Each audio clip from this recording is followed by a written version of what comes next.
बिस्मिल्लाहिर्रहमानिर्रहीम, अस्सलाम वालेकुम। मैं हूं मोहम्मद उसामा गाजी और आप देख रहे हैं पता चला। पाकिस्तान में नई तारीख लिखी जा रही है, रिकॉर्ड बनाने की तारीख, क्योंकि इस वक्त हर शोबे में एक नया रिकॉर्ड बन रहा है। पेट्रोल हो या डॉलर, दोनों तारीख की नई बुलंदियों पर पहुंच गए और ये सिलसिला भी जारी है।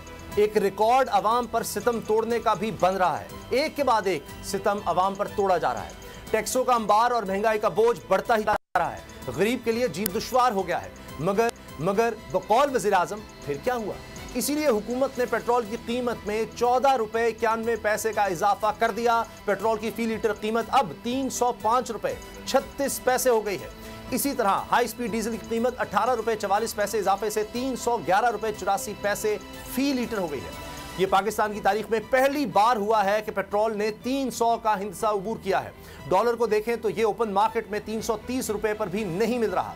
अवाम रिलीफ का मुतालबा करके सड़कों पर हैं, लेकिन अवाम की कौन सुनता है? ये ताज़ा इजाफा IMF के मुतालबे पर किया गया है। निगरान हुकूमत ने IMF की शर्त पर अमल करते हुए पेट्रोल पर डेवलपमेंट लेवी बढ़ाकर 60 रुपए फी लीटर कर दी है। हुकूमत इस मद में अवाम से 869 अरब रुपए निचोड़ कर निकलवा लेगी।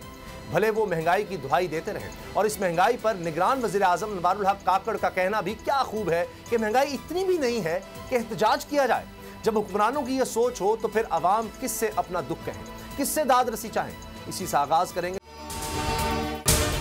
अगर आपको ये वीडियो पसंद आई तो सब्सक्राइब करें और बेल पर क्लिक करें।